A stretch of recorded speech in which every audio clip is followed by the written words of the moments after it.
La croix en tant que principe complet a été introduite immédiatement, quand la porte fut fermée à l'homme. La Bible montre très tôt la fermeture à l'homme de la porte vers la vie. C'est hautement figuratif, symbolique. Cela n'a pas du tout besoin de nous troubler, mais là, les principes sont présentés en langage et forme symbolique. Je ne vais pas m'arrêter à argumenter si c'était littéral ou non, cela ne devrait pas beaucoup nous intéresser. Ce sont les principes spirituels qui comptent, quelles que soient les formes qu'ils aient pu prendre. Mais là, en symbolique, il y a le jardin avec à l'intérieur l'arbre de vie fermé à l'homme qui fut chassé. Et la porte fut fermée et gardée. La porte fut fermée. Et instantanément, immédiatement, la croix, en tant que principe complet du chemin de la vie, fut introduite. Elle est venue de manière implicite, c'est étonnant, c'est presque à couper le souffle de voir comment elle a toujours été. Ce défi de la croix, ce verdict de la croix n'est rien de moins que saisissant dès le début de l'histoire de l'homme. Nous pourrions nous arrêter quelques instants pour voir à quel point c'était surprenant.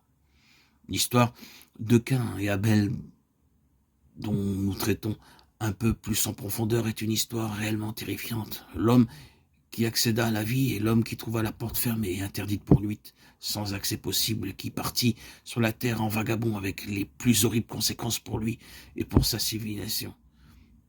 La différence entre Abel qui entra directement et Caïn qui ne trouva pas du tout d'accès, une porte fermée, une terrible histoire qui s'ensuivit. La différence s'est tenue sur le principe de la croix. Poursuivons à travers le monde, et Noé, en se souvenant que le monde au temps de Noé était le plein développement de la civilisation de Caïn, et que cette civilisation rencontra une porte fermée dans le déluge. Le déluge fut une porte close. Il n'y a pas d'accès par là, pas de chemin de vie à travers lui pour cette civilisation. Et là, il y a Noé et son petit groupe qui peuvent traverser proprement le déluge et en sortir de l'autre côté, en vie, en sûreté, en paix. La séparation entre les deux, entre Noé et ce monde tout entier, reposait sur le principe de la croix. La Chaldée, une grande civilisation, était la Chaldée, avec de très grands développements par des hommes, développements pour lesquels nous n'avons pas le temps de nous arrêter. Et un seul homme, Abraham. Le seul homme va jusqu'à aujourd'hui. Et il continue encore. La Chaldée, où est la Chaldée? Qu'en est-il de la Chaldée? Une porte fermée. Tôt ou tard, la Chaldée se rend compte qu'il n'y a pas d'accès au passé et se désintègre. Devient un nom, une histoire lointaine qui n'est pas vivante aujourd'hui. Tout le clivage entre Abraham et la civilisation chaldéenne repose sur ce principe de la croix. Dans la vie d'Abraham, Abraham et Lot, dites ce que vous voudrez à propos de Lot. C'est une triste histoire d'un homme qui doit être littéralement traîné hors de Sodome et Gomorrhe, qui voit tout être consumé par le feu et changé en sel. L'histoire entière des relations de Lot, ses relations volontaires, est une mer morte. Pas de vie. Abraham continue, toute la chose tournée autour du principe de la croix. Ce principe de la croix n'était pas juste latent, mais évident et certain. Il y eut un point concret à partir duquel le tournant fut pris, la décision fut prise. Pour appuyer l'Égypte et Israël, eh bien, l'Égypte n'était pas une petite chose, pas une chose insignifiante, c'était un grand régime, un grand système, une imposante puissance mondiale et une civilisation développée très élevée. Oui, on ne se moquait pas de l'Égypte au temps d'Israël. Où est l'Égypte, cette Égypte aujourd'hui? Où est toute cette gloire, tout ce développement? C'est une histoire qui est racontée, quelque chose de mort.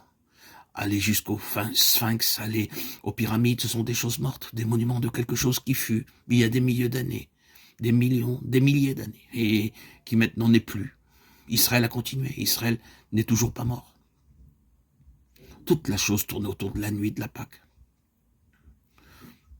Le principe de la croix. La croix gouvernait cela. Et encore, jusqu'à Babylone. Babylone et le reste d'Israël. Eh bien, combien longue et intéressante serait l'histoire de la grandeur de Babylone et des gloires de Babylone. Cette grande Babylone que j'ai bâtie, Daniel 4:3, disait son roi. Oui, elle était fabuleuse. Où est Babylone?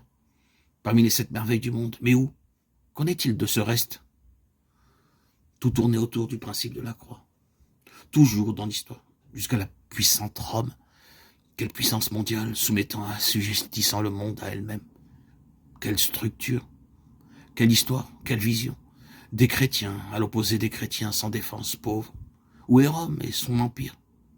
Eh bien, vous pouvez aller dans sa ville et voir les ruines de ce puissant empire. Les historiens qui sont de l'époque actuelle rappelleront à l'esprit les ravages de cette ville, de cette civilisation, l'œuvre des Vandales, une histoire d'il y a longtemps. Elle est morte.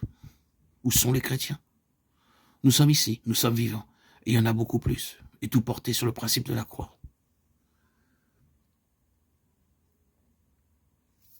Oui, cette puissante chose n'est pas juste un acte sur une colline verte, lointaine, il y a 2000 ans. C'est quelque chose qui traverse tous les siècles, comme une grande puissance, un magnifique principe, capable de renverser les plus puissantes civilisations. Combien immense est cette croix? Oui, c'est une puissance sans cesse présente à n'importe quel moment donné de l'histoire, toujours présente en principe. Le facteur qui sépare, peu importe où la séparation a eu lieu, a toujours été la croix.